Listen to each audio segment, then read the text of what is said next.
No fim de outubro, o céu sobre o complexo da Penha parecia o mesmo de sempre, denso, atravessado por fios elétricos e o som distante de helicópteros. Mas quem vive ali sabia, havia algo diferente naquele silêncio entre rajadas. A Operação Contenção não era apenas mais uma incursão. Era o cerco mais letal da história recente do Rio de Janeiro. Centenas de agentes, dezenas de blindados, e uma contagem de mortos que crescia a cada hora. 134 até o momento em que essa história começou a circular. Entre os corpos encontrados nos becos e trilhas da mata, um nome ecoou com força em comum: Penélope Charmosa. Nas redes, o nome ganhou apelidos. No morro, ela era conhecida como Japinha do CV.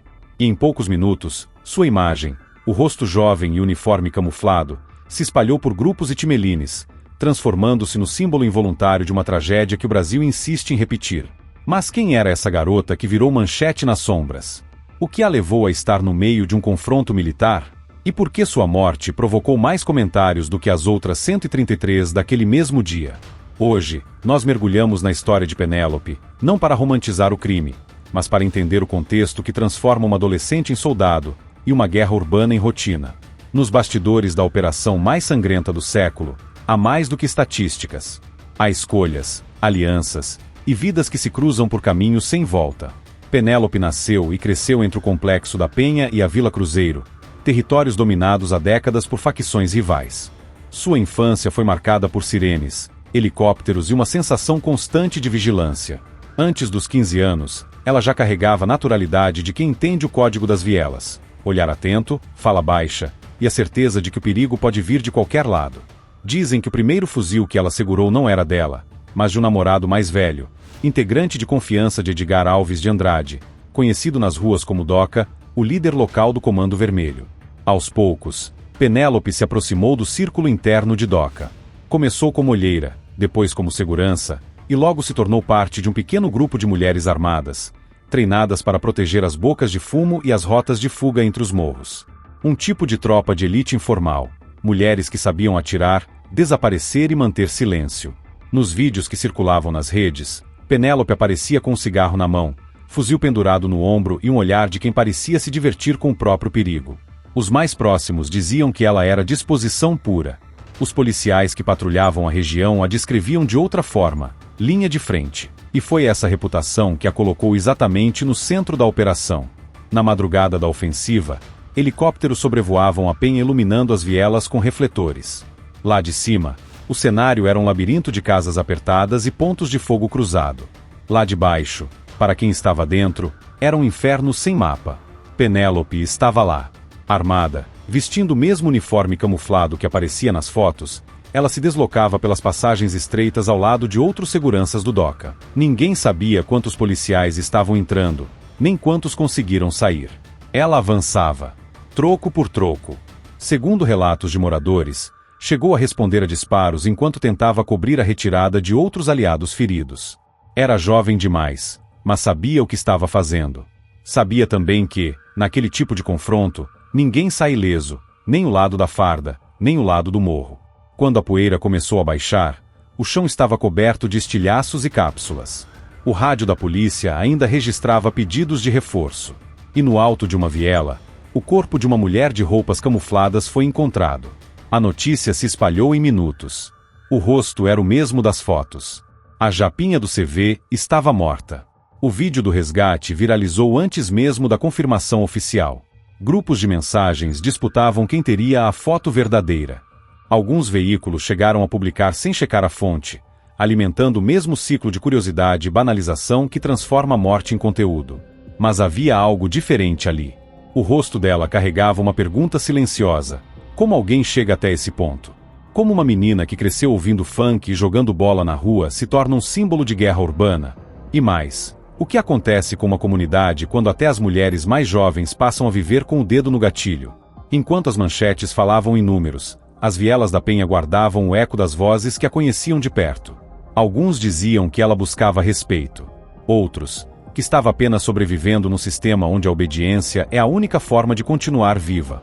O que ninguém sabia, ou ninguém quis admitir, é que por trás da Japinha do CV havia uma história que o noticiário não conta.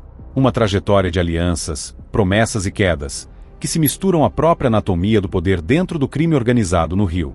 E é justamente ali, nesse emaranhado de lealdades e medo, que a história de Penélope ganha seu verdadeiro significado.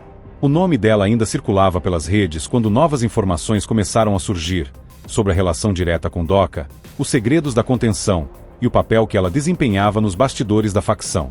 E é a partir desse ponto que tudo muda. Porque o que parecia apenas a história de uma morte durante uma operação policial, revela algo muito maior, um sistema que cria, molda e descarta seus próprios soldados.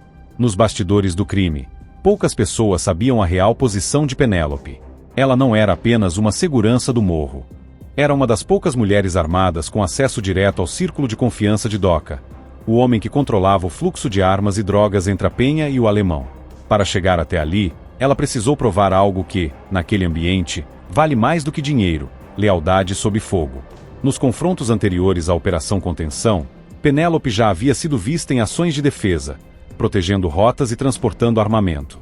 Seu nome começou a circular entre os rádios das equipes táticas. Ela era descrita como uma sombra com fuzil, sempre à frente, sempre pronta. E, segundo alguns relatos de moradores, tinha orgulho desse papel. Não por poder, mas porque ali, no submundo onde as regras são outras, ser temida é o mesmo que ser livre. A Operação Contenção, no entanto, mudou tudo. Os chefes do Comando Vermelho sabiam que, dessa vez, a ofensiva seria diferente. As forças de segurança estavam mais bem equipadas, com drones, helicópteros e táticas de cerco simultâneo. A estratégia era romper a linha de comunicação entre os morros, algo que, até então, mantinha a facção funcionando como um corpo só. Quando o cerco se fechou, Doca ordenou que seus principais seguranças recuassem para a parte alta da mata. Mas Penélope ficou. Fontes locais afirmam que ela se recusou a sair antes de garantir a fuga de um grupo ferido. Ela era disposição, repetem os moradores, como quem tenta justificar uma escolha sem retorno. Foi nessa decisão que o destino se selou. O confronto durou minutos, mas pareceu uma eternidade. E no instante em que a fumaça se dissipou, a garota de 19 anos que um dia acreditou controlar o próprio medo, caiu. Um único disparo. Silêncio. Depois, o som das botas subindo o beco. Enquanto as autoridades recolhiam corpos e munições, as redes sociais já faziam o que fazem de melhor: transformar tragédia em espetáculo. Fotos de Penélope, antes e depois, foram usadas em posts, memes e grupos de mensagens. O rosto dela se tornou uma vitrine da violência, circulando sem contexto, sem respeito, sem história. E é aqui que o caso ultrapassa o limite da operação. Porque o que aconteceu com ela não é apenas sobre crime ou polícia. É sobre como a sociedade consome a dor alheia como se fosse entretenimento. Centenas de perfis compartilharam sua imagem em busca de engajamento. Alguns diziam que era justiça. Outros, que era tragédia. Mas quase ninguém parou para pensar em quem ela foi antes de virar manchete. Penélope cresceu em um ambiente onde o crime não era uma escolha isolada, era um sistema inteiro operando dentro de outro. Um código que mistura poder, medo e sobrevivência. Quem nasce ali aprende cedo que, se não se aliar a alguém, será engolido. E ela escolheu se aliar aos que prometiam proteção. Na estrutura do Comando Vermelho, as mulheres ocupam posições específicas: transporte, vigilância, comunicação. Mas Penélope rompeu essa fronteira. Passou a atuar lado a lado com os homens de Doca, carregando o mesmo peso, enfrentando o mesmo risco. Dentro da facção, isso era visto como respeito. Fora dela, como insanidade. A linha entre o que é coragem e o que é desespero se apaga rápido quando a vida custa tão pouco. No fim, o que a morte de Penélope expõe é mais do que o retrato de uma jovem envolvida no crime. É um espelho do país que a formou. Um lugar onde o talento se perde na violência, e onde cada operação carrega um custo que ninguém calcula: o humano.